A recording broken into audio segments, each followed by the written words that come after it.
Hello, Starknet Fam.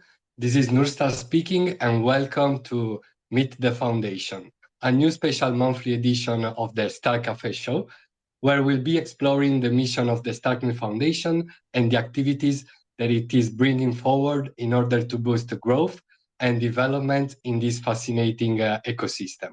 Through this series, we'll keep you informed about all the most relevant news, events, and programs related to the foundation, while also having a nice chat with some of its talented members. And for this inaugural episode, we are very glad to host its CEO, Diego Oliva. Hello, Diego. Welcome to the Star Cafe. How are you? Hi, Nursar. I'm very good. Very happy to be here. Thanks for having me. It's amazing to have you here, sir. And I'm really excited about this format and this episode. So, Diego, before delving into the main focus of this Meet the Foundation program, I think that our audience would love to hear some words on your very fascinating background. And we're also very curious to know your views on the blockchain field in general. Therefore, would you mind telling us a little bit about your background? And we'd love to know what inspired you to accept this role as the first CEO in the history of the Starknet Foundation? Yes, sure. Well, going back a bit in time, I I've been working in technology companies for a little bit over 20 years now. But just before that, during my university studies, I worked in a political party for about 4 years in the youth organizations. And so from early on, even as far as my university years, I was always interested in trying to find a way uh, to have an impact in society, to change things for the better. And at the time, I felt that the best way to do that was through politics and government. So that's why I decided to study economics. I did a master's in economics, but the real driver of that was my desire to do something good. So I was really aiming. I'm originally Mexican, so my goal in life was at the time to become the president of Mexico. And what I wanted to do was, change things for the better, improve people's lives, and that's the driver. Then, as part of that journey, I actually ended up going to Sweden to do a master's degree in economics because I wanted to study economic policy, social policy, to then go back in government. And in that period, then once I finished that master's degree, I, by chance, started working just a part-time job during the summer in a tech company, and this was year 2000, and it was an ad tech company, and it was the very early days of the internet, and here it was founded by the then afterwards co-founder of Spotify as well, and it was an incredible time that showed me uh, the huge impact you could have with technology, how big of impact you can have in society, but how much change you could bring about with a relatively small number of people and a relatively short period of time. So from there, then I decided to change paths and then stayed in technology. So first I stayed with this Swedish ad tech company for a few years. Then after that, I moved to. Then it was an incredible journey. We went from, like, when I joined, like 10 people. We went through an IPO in Sweden, and then afterwards I joined Facebook, also very early days, pre-IPO, and then post-IPO. There I was responsible for Southern, Central, Eastern Europe, the Middle East, and Africa. So helped lead the business side, and I was responsible for the revenues in a large part of Europe, Middle East, and Africa, and build the teams from the ground up. And was an amazing experience there. And then after that, I started my own company, a startup in last mile delivery. So very different field. We were actually building software and hardware to enable deliveries inside your home. So it was unattended, video recorded deliveries, which was an incredible journey as well. And then after that, we sold the company. And then I was thinking of what to do next. And again, going back to the beginning of what I started sharing, my driver again is always the impact you can have. And what brought me then to blockchain, and more specifically to Starknet, was that now I feel like a blockchain is the next evolution of what the internet should be about how you should build technologies, and how also then going all the way back to when I was working in politics, I also think it's a different way to organize teams, to organize companies, how you share value, how you create value jointly in an open source way, and how you distribute that value. For me, it brings together a lot of the things I've been doing in my career, everything from politics, trying to change society for the better, technology, all of that together. So it's not only a better, I think, evolution of what the internet should be, but also in the way we organize a society. So I think it brings all of that together. And then Starknet specifically, I feel like it is the key for blockchain to work, is that infrastructure that helps scale this technology to bring about the use cases that truly bring social value to people, that solve real problems of people's lives. And for that, I think we do need technology like Starknet. And then I came for that, but then when I started to meet the teams and the community, I was just like, this was where I felt was my place. So the combination of the vision, the quality of people, and what we could build together is what brought me to be very, very glad and grateful and to join us as CEO of the Starknet Foundation. Brilliant, Diego. There was a very interesting background, and I think that we can regard ourselves very lucky to have such an experienced leader like you in our ecosystem, especially given the fact that professionally, as you were saying, you were very active in the vibrant development years of Web 1, Web 2, and social medias. Therefore, I believe that you know very well how it feels like to work in an innovative, disruptive, and ever-changing technological space. And I'm sure we, as an ecosystem, will be benefiting a lot from your expertise. And with that being said, it is now time to begin our journey inside the mission and the structure of the Starknet Foundation. And as many of you know, the foundation was established and announced almost a year ago. And since then, we have seen several developments. At first, especially structure-based ones, such as the creation of the board, of the Builders Council, of the committees, and the appointment of Diego as CEO as well. And on the other hand, during this year, the foundation has also stepped up its operational activities by establishing the first programs and the first partnerships in order to foster further growth and innovation in this promising scaling solution. So, Diego, it would be great if you could lead us on a very brief retrospective tour on this first year of life for the foundation, while also explaining to us its role and its vision. Yes, so you mentioned a few of the first steps even before I was here. So I joined exactly today 7 months ago, but I'll go a few months before I joined. And you mentioned some of the things that were done. So once the foundation was set up, there was the board of directors, that is the governor body of the foundation, that is made up of 7 members, that was put together before I joined. And also some of the important committees that we have, which were like the onboarding committee, the early adopter grants committee. We also have the developer partnerships committee and the provisions committee. All of these were set up before I came on board, and all of these were, broadly speaking, encouraging developers to join the ecosystem with grants, helping them learn Cairo, learn about Starknet, and getting them to build. Developer partnerships is a bit newer, and it's about bringing larger teams to contribute by building infrastructure, tooling, libraries, so other builders can come and build further.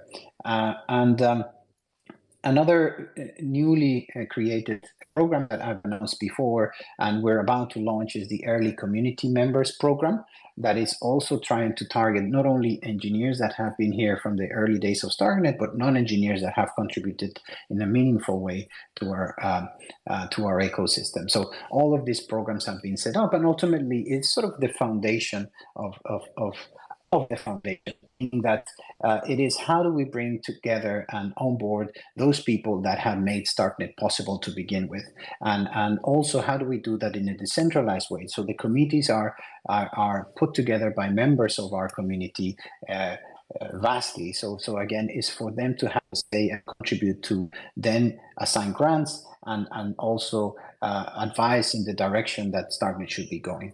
So that's been one of the phases. Then after that, we've also been working. Well, I came on board now to put together the team for the foundation. So we've been now putting together that team.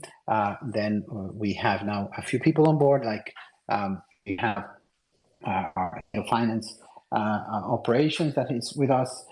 Sue, that maybe some of you know. We have Damian and Jonathan that also have joined, both helping on growth, project management, and we have also Henri leading developer relationships with his team that are doing developer advocacy, a lot of education, are helping organize meetups, hackathons, hacker houses, Basecamp, that is really important for us. So that's sort of the first part of the team. And latest addition to the team has been Derek Flossman, who has been going to lead product partnerships. So those developer partnerships that we establish with others are Derek is going to be assessing proposals we get, reviewing them, then moving forward with them, monitoring their work and so forth. So this is the second part, which is putting together a team to help us better serve the community, but it's still early days. We're recruiting now for someone to help us lead marketing, communication events, someone to help lead more like on the growth, sort of business development side of things as well. We're hiring someone to help us with the legal side of things, and also people below this team. So in these areas, more broadly speaking. So still very early days on building the foundations team. And again, all of this is to support the community better. And that's sort of the second part of the work we've been doing in the last year. Third part, I think it's been getting to know the community members and the main teams that are building here on Starknet, trying to understand what their challenges are from all aspects, from the technology, the struggles they're having with the technology, but also overall with growth, getting end users, getting their product market fit, just understanding the community better and building those relationships. And I think that's been critical because if you want to help the community, you first need to meet them, know them, understand their problems, and see how you can make a difference, and also listen to see, again, there's a lot of knowledge out there. They are like at the front line, really dealing the closest with the end users, trying to figure out the use cases. They are the ones creating the social value to end users. So I think it's fundamental that we as a foundation get to understand how they're working, what the challenges they're facing, what their needs are, and so forth. So that's also been a very important part of since the time I joined, to get to know the main teams we have working and contributors, broadly speaking, to Starknet. And then based on that, then we're starting to then put together some of our main goals and objectives for us to focus on moving forward. And on that, then we've come with three main objectives for the foundation, which is number one, growth and decentralization, to continue helping grow the ecosystem and help and strengthen the decentralization process we have. Number two, around strengthening and helping define our culture and how our community should work together. So it's very important that we learn how to listen to each other, communicate with each other, make decisions together, and that's going to be fundamental as we grow. And last but not least, as part of that is the third objective is around governance and delivery. So how do we become a very effective team of teams that is still able to deliver at pace in a decentralized way? We need to have a good way to make decisions, and that comes with what's the governance piece, but not at the cost of speed and delivery. And those are like the three main objectives that we've set so far. And that's a quick summary of what we've been up to in this last year. What a very intense year has been, I mean, for the foundation and overall for the whole ecosystem. And a big shout out to all the members of the Starknet Foundation, who are putting a lot of efforts in putting its mission, the mission of the foundation, into practice. And for those listeners who would like to know more about the inception of the foundation and about some of the details that Diego touched during his answer, I also posted some resources in the comment section, and in the comment section of this space, and for those listening to us on YouTube, in the description of the video. Back to our conversation, Diego. Last week, the foundation published a thread about the Starknet Assembly, which was a community-driven initiative that saw its first edition taking place at the beginning of this month in the taking place in the French countryside, hosting around 40 project builders and community members. And the goal of holding this assembly was to collect feedback in order to facilitate discussions on very important matters for the foundation and for the whole Starknet ecosystem. However, small disclaimer, it is important to note that this assembly didn't have any financial decision authority, so it didn't have any authority to make final decisions. But Diego, would you mind telling us your view on this event? What topics were discussed and what kind of considerations and feedback were received by the foundation? About the assembly, well, for me, it was really, really a great thing that happened, just to see that this is an initiative that was coming from our community, inviting the community and also the foundation to participate in a discussion where we talked about the things that matter to us. So an open discussion about the challenges we have ahead, opportunities we have ahead, things we agree or disagree on altogether. I think it's a great sign of the liveliness and passion and commitment that we have in the community, where people are thinking of how do we solve problems together, and even like that is not driven by the foundation, but it's the community driving the community, which I think for me, it's quite telling about what's really, really impressive and valuable about Starknet. So first of all, I feel like that we should, I definitely feel very proud of, and I think all of us at Starknet should be feeling very proud to have such a community. And because I think long-term will be the main differentiator for us. So first that, and also again, shout out and thank you to everyone that participated in the process. So that's my first reflection, is that just how lucky we are, grateful, and how proud we should be about it. Then what the assembly was really about was just about that, like open discussions in a very structured way, constructive way, in which we share our thoughts, our worries, our ideas of how to improve our ecosystem, how to improve Starknet more broadly speaking. And that's what it was. It was very, very well organized. So shout out again to Sylv and Greg that put this together in the first place, but many others were involved. They were leading this.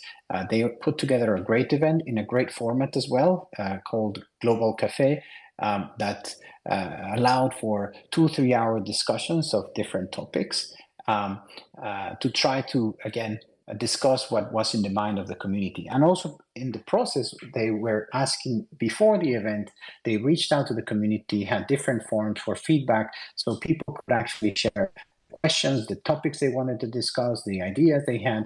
So when we structured it, it was based also on the feedback, the discussions, the topics, and the questions we were tackling were based on the input of the community, which again was very smart to do it like that.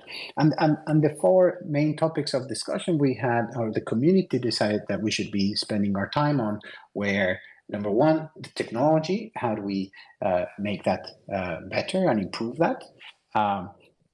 Then we talked about culture as well, what the culture of Starknet should be, what we like, what we don't like, how do we evolve, how do we grow by strengthening our culture. We talked about growth, how do we grow the ecosystem, which verticals, what are we missing, what are people struggling with in terms of their different applications, but the companies that are building on Starknet, how do they grow, how can we help that growth process. And lastly, but not least, what the ideal foundation should be, and what should we be doing more of, what are we doing right, what are we not doing right, what should we change.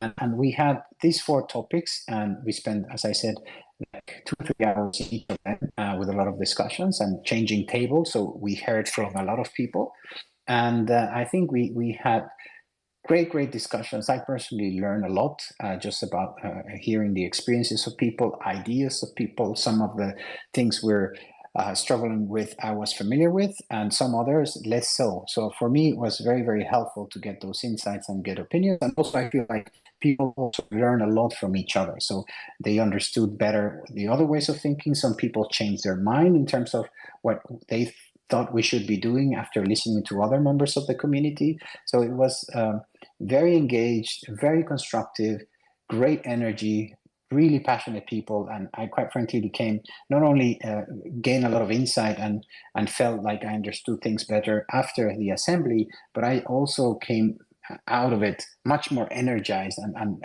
having a stronger belief that our community is super strong and that we have a bright future ahead, because we're able to have really high level, in-depth discussions of important topics, but from in a way of we're all on the same boat. We all want the same outcomes, and let's just try to get to the best solutions possible together. So I'm very excited about that. And of course, now we need to start to put together what actions we take, what do we learn, and start working on some of the aspects that were discussed at. So I think it was a great event, and I think it was one format we tested, but I think what it really proves is that staying close to the community, listening to the community, is super important for us to be successful. So I think one of the things we learn is that we should do that more, and we should have more formats so that we allow for more people to participate, different regions to participate, and this will be very helpful for us. It was indeed a great event, and I can confirm that, as I had the opportunity to be among the participants. And personally, I also really enjoyed the assembly, as I took part in so many constructive discussions. And I also had a great time in moderating some subtopic tables in the tech stack and in the ideal foundation topics, while also participating actively in the growth and culture sessions. And on top of that, as you were saying, sharing 3 days with so many bright minds has been an unforgettable experience. And having said that, you'll also find a detailed thread on the assembly on the comment section below. However, it is now time to share a surprise with our public, as we have a SPOC, a Starknet Proof of Kudos for this episode, issued by our friends from Argent and Unframed. You will find the claiming link on the comment section. I just posted it. And right now we can continue with our Meet the Foundation special episode. I hope you're enjoying it so far. And Diego, let's have an overview of the current and upcoming programs that are being organized from the foundation, and to which Starknet projects and community contributors can apply to. So it would be great if our audience could know how they can participate in these kind of initiatives that are aimed at helping the Starknet ecosystem grow, and in general, how projects and community members can submit proposals, applications, and feedbacks to the foundation. Yes, sure. So I think there are many ways to participate, and our community organizes as a foundation, but also just the community. So I think most of them are not driven by the foundation, but the community are the meetups. I think meetups are a great way to connect with other members of the Starknet ecosystem, people that are new that want to join and start building, others that are very experienced in building, and it's a great place to meet people that think similarly and that I believe in similar things, but also that can help each other building on Starknet and building companies as well. So Meetup is a great place to start, and there you can not only participate in one, but also become a meetup organizer. So that's something that we encourage and we also support. So people reach out to us when first we try to communicate when we have meetups in the cities where they're present and available, but also we have requests sometimes to organize meetups, people that want to start that in their own city. And we're happy to support them with content, with people speaking either virtually or if possible in person in those meetups, and also share content and in some cases also support with grants for them to organize those meetups. So that's, I think, a great way to start and a relatively easy way to get started. Another thing that I would, we have other programs that are really good is to attend the Basecamp sessions. The Basecamp sessions are organized by our developer advocacy team, and I think they're a great introduction to Cairo, Starknet, and to really practically start building, and again to meet other people. So I think Basecamp is a really good avenue to get very knowledgeable and really get started from a practical standpoint. We also have hacker houses, hackathons, are organized and many times around other events. For example, one that's coming up soon is we have a hacker house and a hackathon in Starknet and Starknet CC in Istanbul coming up in November. So, and that's another opportunity to join as well. And also, once you get in touch with our team, our other members of the community, we have a way to give people technical mentorship. We have also ways to give entrepreneurial mentoring as well, so we can connect also depending on the stage of the projects. We can also sometimes connect with venture capital funds. So there are multiple ways that we try to support everyone that joins the community. Also, as I mentioned, we have other programs. We have the early adopter grants that we also give to people that start working here. We also, for example, we have a platform where you can find work and get some compensation. Like if you go to Only Dust platform, there are many projects that and call out for engineers to work in several projects, and people get compensated for that work. So that's another way to join us. But ultimately, if you're unsure which one of all of this is the best one for you, also you have the option to contact our team at the foundation, and we'll be happy to hopefully connect you to what's most relevant to you. Thanks a lot, Diego, and congratulations for all the events and programs that the Starknet Foundation has brought during this year, and especially in the last 4-6 months, you've been very active in organizing events such as the Starknet Summit, Starknet CC in Paris, and right now with the upcoming Starknet CC in Istanbul. And speaking about Istanbul, there will be this Starknet hackathon from the Starknet Hacker House starting from the 9th of November till the 14th, and during the Dev Connect weeks.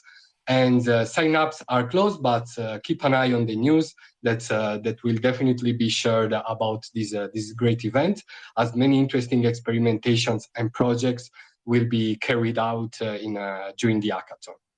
And speaking about these sorts of Starknet activities and the events that will be taking place in Istanbul, I think that they will be boosting a lot the growth of our ecosystem by also generating a lot of attention from devs and investors, which could also lead to a very interesting 3-6 months time period, especially if we also associate that with the continuous improvement of the Starknet infrastructure.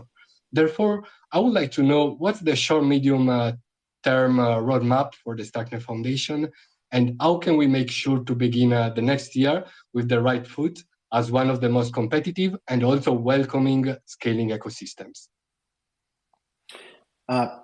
Yes, well, I think we are short, midterm, and probably long term as well, but definitely short, midterm. We're going to continue to focus on strengthening the technical side of things, so making sure that the stability improves, that everything around the technology improves, that the TPS, throughput, cost improves. So that's definitely something that will always be there, and it will continue to be very important.